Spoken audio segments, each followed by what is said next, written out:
serait clair tout de suite. Ce n'est pas moi qui étais invité ce soir. J'ai demandé cette place à nos frères d'autre monde, pour tout trancher différemment votre cœur.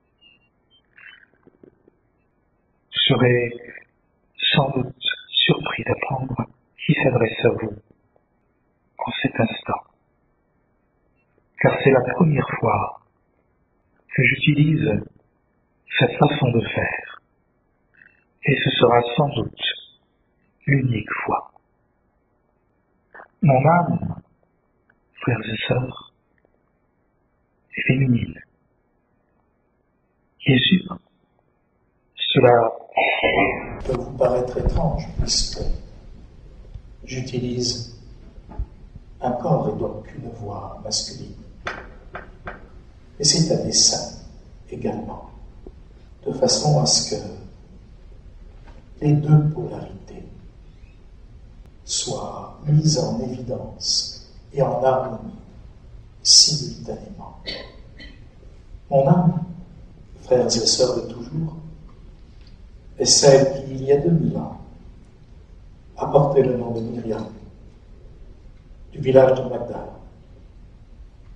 Si je suis venu exceptionnellement vous parler, c'est parce que je suis précisément des vôtres.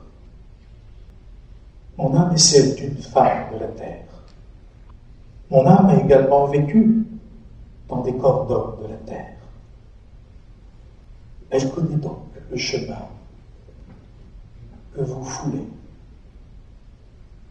Elle ne le connaît pas seulement par sa mémoire des temps passés, mais elle le connaît parce qu'elle le foule encore aujourd'hui. Oui, ce n'est pas parce que je vous parle par l'intermédiaire de mon frère actuellement que je ne suis pas incarné parmi vous aujourd'hui. Peu importe où je suis, loin d'ici, de toute façon, mais sur terre. Et c'est en ce sens, bien au-delà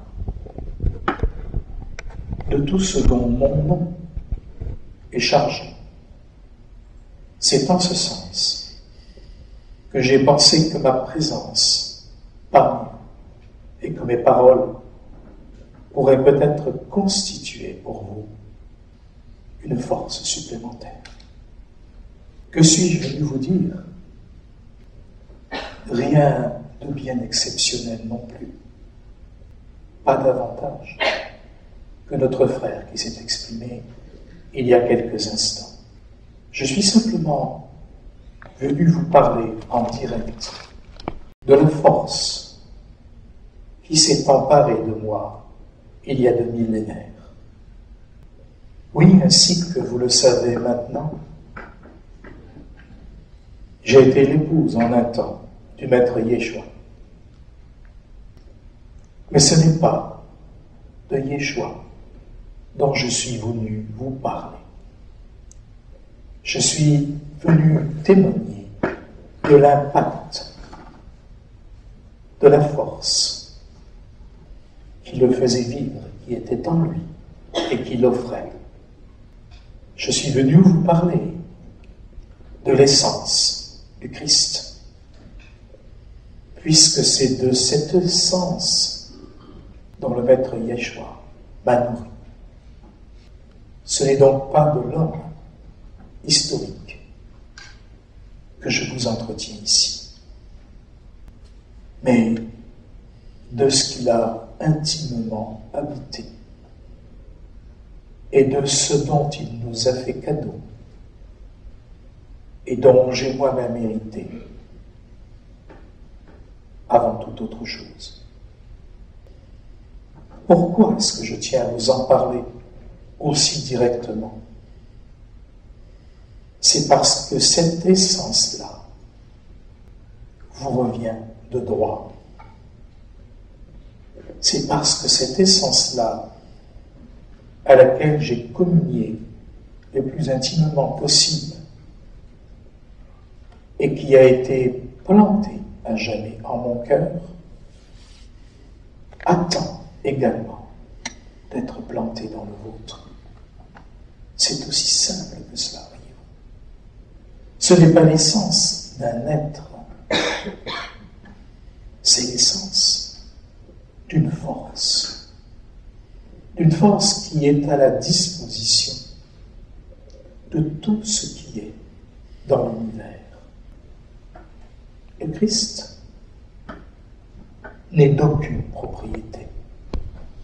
Vous l'avez intellectuellement compris, bien sûr. Mais il vous faut cardiaquement le comprendre. Le Christ n'est pas chrétien. Le Christ est aussi bien bouddhiste, musulman, chaman, tout ce que vous voulez. Il est la force universelle qui siège en vous sans que vous le sachiez réellement. S'il y a un secret dans l'univers, c'est celui-là. Et sa façon de se révéler, c'est ce fameux souffle de lumière contagieuse qu'il vous appartient maintenant, plus que jamais maintenant, d'appeler à vous, de faire vôtre et d'offrir. Vous allez me dire, mais comment, Myriam?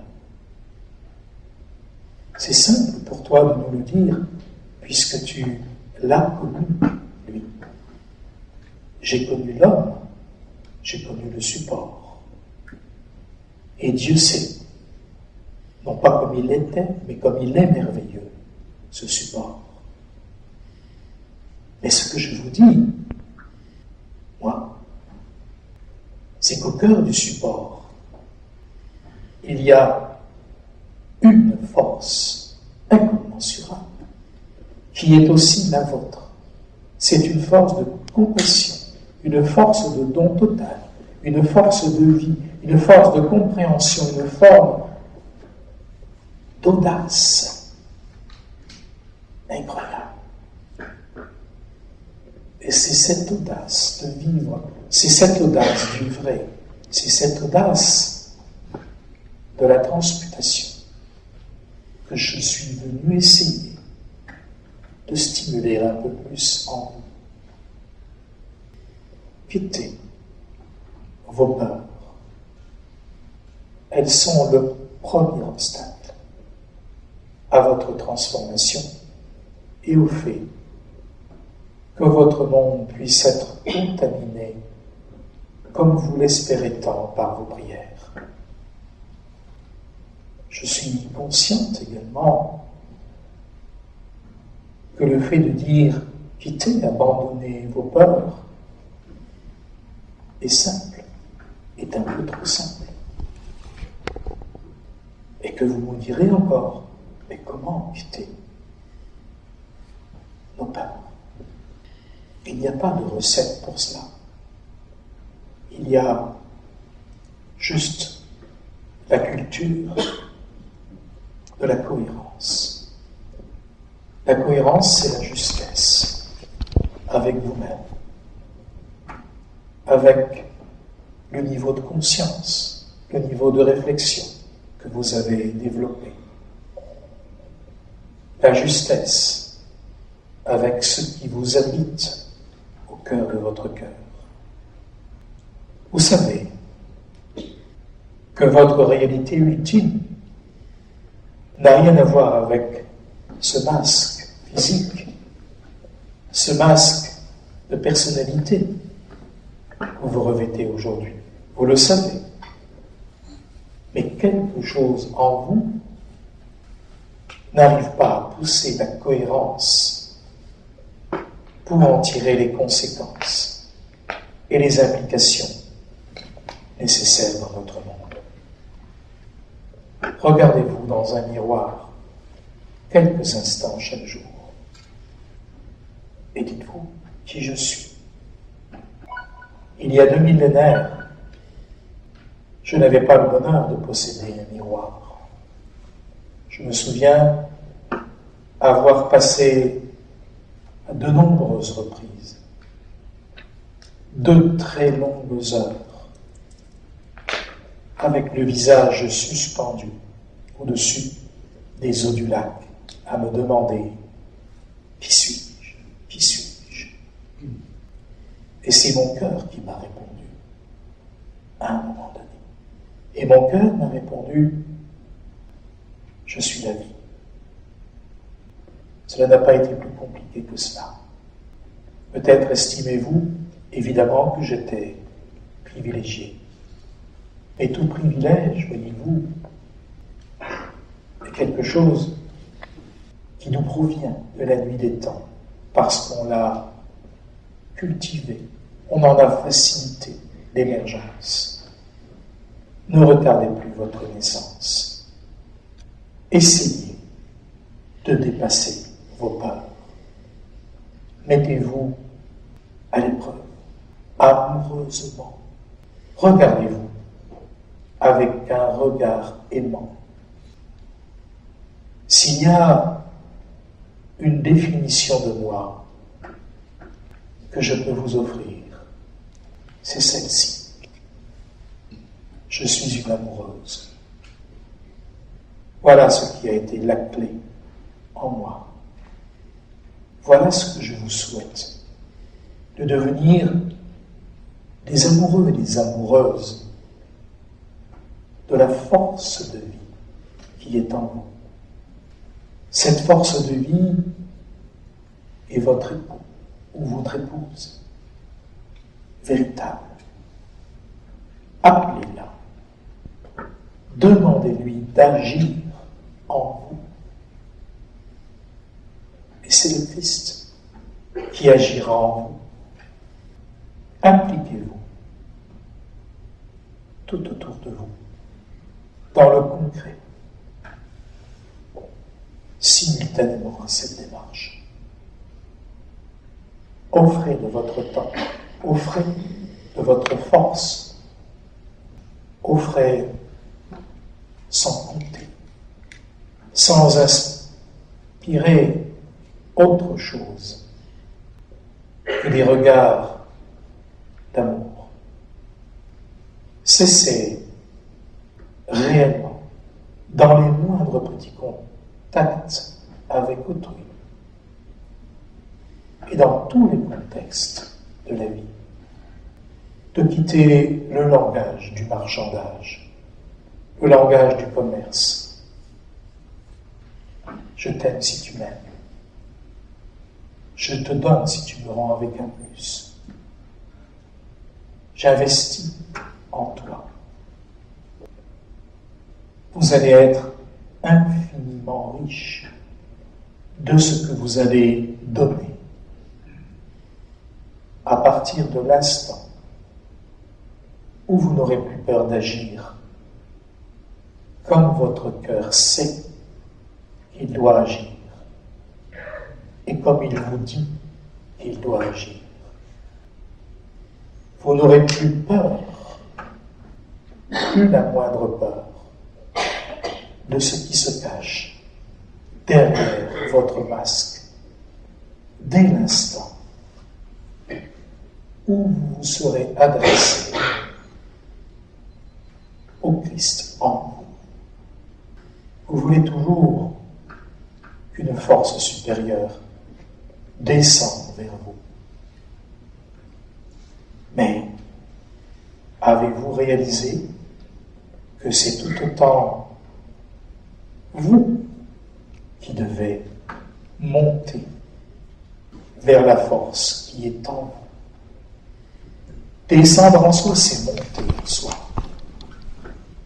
C'est monter en soi jusqu'à ce que l'on s'aperçoive qu'il n'y a plus ni haut ni bas, ni toi ni moi, ni Christ et disciples, ni soleil et lune, mais simplement un espace incorruptible au cœur de notre cœur.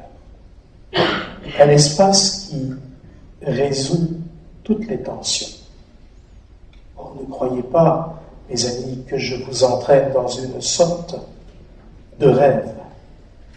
Un rêve qui serait parmi ceux qui sont à la mode aujourd'hui, dans une certaine littérature. Je vous entraîne à penser, à fusionner avec votre réalité ultime. Et c'est par la fusion, par l'appel à votre réalité ultime, que votre cœur va s'unir aux autres cœurs, qui s'uniront aux autres cœurs, et ainsi de suite, jusqu'à faire en sorte que les réalités concrètes de ce monde, ces lois physiques, ces mécanismes psychologiques, tout ce qui caractérise sa sensitivité, sa compréhension, son intelligence profonde, va entrer en mutation irréversible. Je veux vous dire, bien que vous le sachiez déjà, que c'est vous qui avez la responsabilité totale du décor, des décors dans lesquels vous vivez et dans lesquels vous allez vivre. De quoi voulez-vous accoucher? La réalité ultime, la question ultime se pose là.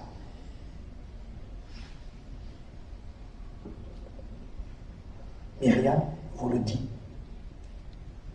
votre clé est en vous. Votre clé est dans votre simplicité, dans votre générosité, dans votre abnégation. Notez que je n'ai pas dit sacrifice, c'est tout à fait autre chose. Votre abnégation, votre volonté d'accomplir votre destin, d'accomplir votre changement, votre volonté d'aller jusqu'au bout de votre espoir. Peut-être, dans un premier temps, allez-vous passer pour les illuminés, les fantaisistes. L'histoire est connue. Allez-y chaque jour un peu plus concrètement. Soyez vous-même et arrêtez de jouer des rôles. J'ai moi-même suffisamment joué de rôles dans de si nombreuses vies qu'il me paraît juste, véritablement juste, d'insister sur ce fait. Le mensonge que l'on se fait à soi-même est le pire des mensonges. C'est lui qui nous inocule tranquillement, mais assurément, l'orgueil et la lâcheté, la prétention. Vous ne voulez plus de tout cela, n'est-ce pas? Vous rêvez d'un monde où la paix ne soit pas simplement une petite accalmie entre deux guerres. Eh bien, plantez la paix en vous. Faites tout ce qu'il faut pour cela, sans vouloir convaincre qui que ce soit de quoi que ce soit, sans vous soucier du regard de critique. Plantez, mes amis, la paix en vous. Cela se résume à cela. Effacez les frontières. Que cette volonté d'entrer en mutation qui vous réunit ici aujourd'hui, avec suffisamment de force pour qu'il occupe beaucoup de place dans votre vie, que cette volonté occupe encore infiniment plus de place en vous, dans la tolérance, parmi peut-être une foule d'intolérances, de façon à ce que l'accouchement du monde que vous nourrissez entre véritablement dans sa phase décisive. La décision vous appartient. Elle n'appartient pas à nos frères des étoiles, elle n'appartient pas au maître Yeshua. Il y a une force extérieure qui l'a habité et que vous vénéreriez comme un Messie. Elle appartient à l'intention que vous allez apporter à la nature profonde de votre vie, à la nature profonde de vos actes et de vos pensées, tout en sachant que cette attention vient de votre intention. Qu'avez-vous véritablement l'intention d'être et d'accomplir? Vous avez la réponse idéale en vous, bien sûr. Mais ce n'est pas la réponse idéale que j'attends de vous, ni que tous mes frères et sœurs de la vie attendent de vous. Ce n'est pas la réponse idéale, c'est la réalisation idéale de la nature de votre cœur, sa mise en évidence avec cohérence, que nous vous demandons. Ressuscitez donc le Christ en vous et recevez tout mon amour. Ce n'est pas vous qui comptez sur le ciel, ou ce que l'on appelle le ciel. C'est le ciel, c'est la vie, c'est la terre, c'est tout qui compte sur vous.